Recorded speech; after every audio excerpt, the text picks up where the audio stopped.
Hello बच्चों, good afternoon. आज हिंदी में अपन पाठ पढ़ेंगे 13। हमारे जीवन का स्रोत। स्रोत यानी जरिया, जो हमारा साधन है। तो इसमें वृक्षों के बारे में बताया है।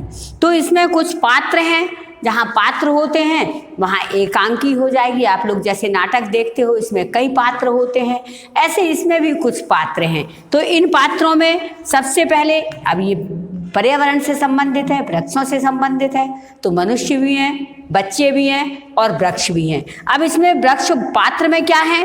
वृक्ष है बरगद का, आम का, पीपल का और नारियल का। ये अपने 4 वृक्ष हैं। अब पशु भी आ जाते हैं, क्योंकि वृक्षों में किसका निवास होता है? पशुओं का, जानवरों का। उनके रहने की जगह होती है, उनको खाने को मिलता है। आया ना समझ में? तो पशु भी हैं। अब कुछ बालक आ जाते हैं, कुछ बच्चे आ जाते हैं, जिसमें मयंक है, राजीव है और तनु है। ये लोग आपस में चर्चा कर रहे हैं।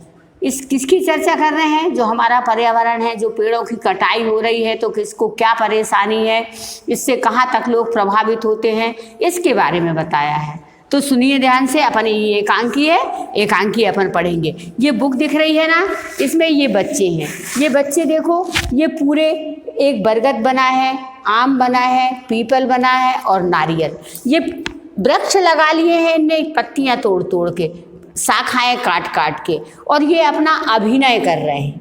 आया समझ में? जैसे नाटक में करते हैं। इनकी भी ये वेशभूषा हो गई। अभिनय करने वाले पात्र अपनी वेशभूषा धारण कर लिया है। इसमें है आम, पीपल, नारियल, ऐसे कई वृक्ष हैं जो एक साथ आकर प्रवेश करते हैं। और सभी किसके पास आते हैं? बरगद के पास। तो सभी प्रणाम करते हैं कि बरगद बाबा प्रणाम। बरगद बहुत खुश रहो, एक आशीर्वाद देता है।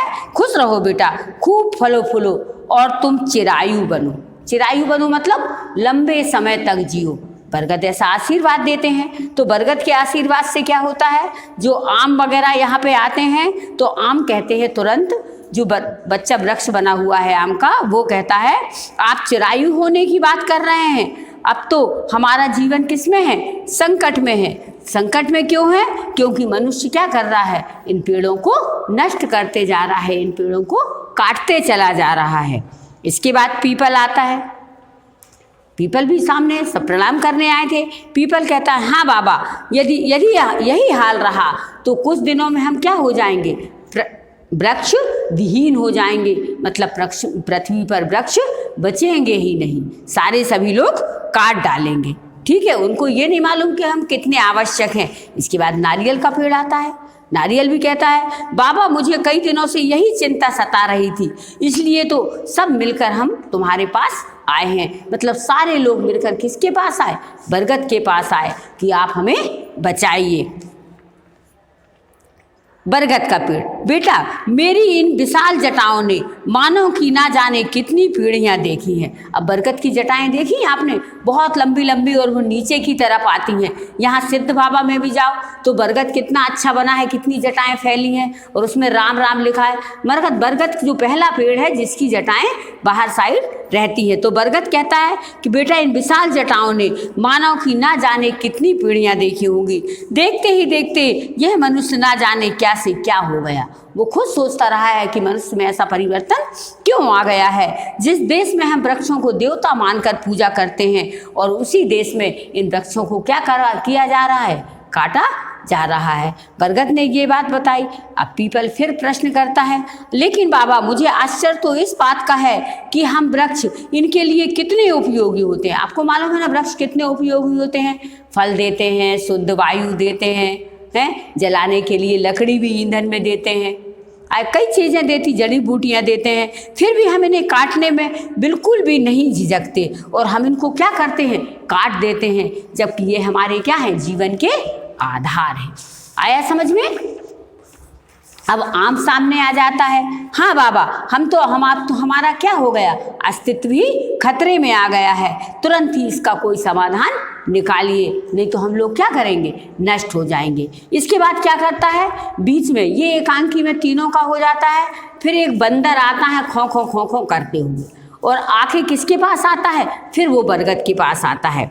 बरगद बाबा मुझे रहने का स्थान दो, उसको प्रणाम करता है और बरगद के पास अपनी समस्या लेके आता है कि मुझे रहने का स्थान दो। अब बंदर ऐसा क्यों कह रहा है मुझे रहने का स्थान दो, क्योंकि पेड़ कट रहे हैं, तो जब जंगल नहीं रहेगा, पेड़ नहीं रहेंगे, बंदर जानवर वगैरह कहाँ रहेंगे, क्या खाएंगे। तो वो दो प्रार्थना करता है, मुझे रहने का स्थान दो और मुझे खाने के ऊपर भी मेरा क्या हो गया है, संकट आ गया है, मैं कहाँ रहूं और क्या खाऊं। आम, पीपल और नारियल एक साथ बोलते हैं।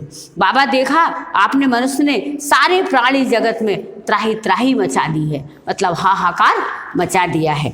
बरगद मेरे बच्चों थोड़ा धैर्य रखो, क्या करो, थोड़ा धीरज रखो। यदि मनुष्य की यही आदत बनी रही तो शीघ्र ही, जल्दी ही मानव जाति के सामने भी एक संकट पैदा हो जाएगा। यदि वो इसी तरह से पेड़ों को काटता रहेगा तो मानव जाति खुद संकट में घिर जाएगी। तब वह स्वयं वृक्षों के महत्व को समझने लगेंगे। अब आसपास में ऐसा ही बात करते हुए बंदर चला जाता है। अब 3 बच्चे प्रवेश करते हैं। अब ये 3 बच्चे कौन है, मयंक, तनु और राजीव। ये तीनों आके फिर उसी के बारे में चर्चा करते हैं।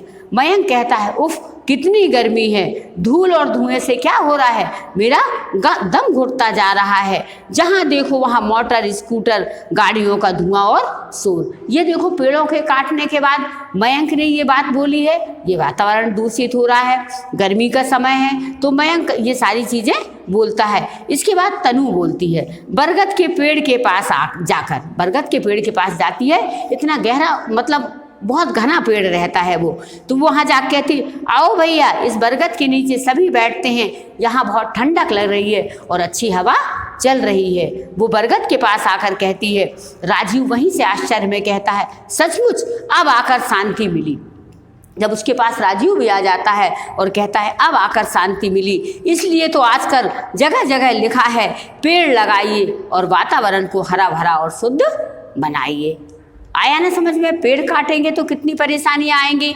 तनु फिर कहती है मुझे तो हरे भरे पेड़ लगाना, बाग बगीचे लगाना बहुत अच्छा लगता है और मैंने भी अपने घर में, क्या है अपन लोग भी घर में लगाते हैं, आम, नींबू, अमरूद, गुलाब लगाते हैं ना, ऐसे ही पौधे उसने भी लगा के रखे हुए हैं। राजीव मेरे घर के आसपास भी सड़क के किनारे बड़े बड़े पेड़ अपन लोग क्या करते हैं, आम, पीपल वगैरह के, ये सड़क के किनारे लगाते हैं जो छायादार होते हैं, गर्मी वगैरह में भी ठंडक प्रदान करते हैं। तो हमारे आसपास भी सड़क के किनारे कौन कौन से पेड़ हैं, आम, नीम, पीपल के पेड़ लगे हैं। मेरे दादाजी तो नीम की दातून करते हैं। नीम क्या है, नीम में बहुत सारी दवाइयों का निवास होता है। जैसे जो लोग नीम वगैरह खाते हैं उससे नीम की दातून करते हैं, दांत अच्छे रहते हैं। नीम की पत्तियां जलाते हैं, मच्छर भाग जाते हैं, मतलब वातावरण को उसका धुआं क्या करता है, शुद्ध करता है। जैसे कीड़े मकोड़े हो जाते हैं तो अपन गेहूँ वगैरह में क्या नीम की पत्तियां भी डालते हैं, और भी नीम के कई फायदे हैं। तो नीम क्या है, हमारे लिए बहुत ज़्यादा गुणकारी है, मतलब फायदेमंद है। अब मयंक बोलता है हमारे मोहल्ले में एक वर्षों पुराना नीम का पेड़ था, बहुत समय पहले एक नीम का पेड़ था, लेकिन अभी कुछ दिन पहले जब मैं मामा के घर गया होगा, वहाँ से आके मैंने देखा तो वो नीम का पेड़ क्या हो गया था, कट के वहाँ पे क्या खड़ा हो गया था, मकान बन गया था। लोगों ने क्या है पेड़ काट के क्या बना लिया, वहाँ मकान बना लिया। तनु हाँ भैया, मेरी दादी कहती है कि वृक्षों में भी क्या होते हैं, प्राण होते हैं। अपन कहते हैं ना वृक्ष निर्जीव हैं, परंतु वृक्षों में भी क्या होती है, जान होती है, प्राण होते हैं। क्योंकि वो भी देखो बढ़ते हैं, उनको भी पानी की आवश्यकता होती है, उनको भी भोजन की आवश्यकता होती है। सिर्फ वो घूमते फिरते नहीं हैं, बाकी वो जीवित हैं। तो वो कहती है उनमें भी प्राण होते हैं, वे भी सांस लेते हैं, पानी पीते हैं, भोजन चाहते हैं, और काटने पर क्या होता है, उन्हें भी दुख होता है। अतः हमें उनको नहीं काटना चाहिए, वो हमको भी भोजन भी देते हैं, फल भी देते हैं। तो सभी पेड़ कहते हैं शाबाश बच्चों शाबाश, एक साथ सभी पेड़ बोल देते हैं बरगद। बच्चों तुम्हारी बातें सुनकर हमने संतोष की सांस ली। संतोष यानी हमें थोड़ा राहत हुई कि अब तो हम कुछ लोगों से कुछ ना कुछ आशा तो कर सकते हैं, क्योंकि ये बच्चों ने कहा कि हमने वृक्ष वगैरह लगाए, उनके फायदे बताए, तो आगे जो और बच्चे हैं वो कुछ ना कुछ कर सकते हैं। आज सबके हित में यही है कि वृक्षों को काटने से रोका जाए और नया वृक्ष लगाया जाए। आया समझ में? हम वृक्षों को काटें, उनको रोकें और नया वृक्ष लगाएं। और वैसे भी यदि वृक्ष की ज़्यादा आवश्यकता है तो हमें एक ना एक पौधा तो लगाना चाहिए सभी को। आम जरा सोचो बेटा, हम वृक्ष मानव जाति के लिए अपने अंगों का सहस्त्र दान कर देते हैं। अब वृक्ष क्या कहता है कि हम मानव की सुविधा के लिए अपने जितने अंग हैं वो सबका दान कर देते हैं। कैसे दान करते हैं? फल आते हैं तो भूख मिटा देते हैं, गर्मी में छाए में रहने को देते हैं, लकड़ियाँ उनके खाना बनाने को देती हैं, कई प्रकार की पत्तियाँ जड़ी बूटियाँ उनको देती हैं, और लास्ट में जब उसका पैंदा बचता है मोटा तो वो भी घर बनाने के काम में आ जाता है। तो वृक्ष क्या है, हमें शुरू से लास्ट तक फायदा ही फायदा देते हैं। तनु कहती है, आप चिंता ना करें, हम सब बच्चे मिलकर यह संकल्प लेते हैं, यह निश्चय करते हैं कि हमारा संदेश जन जन तक पहुंचाएंगे। तो उनका संदेश क्या था? नए वृक्षों को लगाना और वृक्षों को ना काटना। राजीव, जंगल तो जंगल, घर आंगन में भी पेड़ पौधे लगाकर गांव शहरों को हरा भरा रखेंगे, और जैसे जन्मदिन पड़ेगा तो हम क्या देंगे? पेड़ पौधे जो हैं उनको गमलों में लगाकर भेंट करेंगे। आया समझ में? आओ मिलकर वृक्ष लगाएं, धरती पर हरियाली लाएं, वातावरण को शुद्ध बनाकर जीवन में खुशहाली लाएं। लास्ट में बोलता है, इसलिए अपन समझें कि अपन सब लोगों को क्या लगाना चाहिए? पेड़ लगाना चाहिए, जिससे वातावरण हमारा स्वस्थ और शुद्ध रहे। Thank you. नेक्स्ट।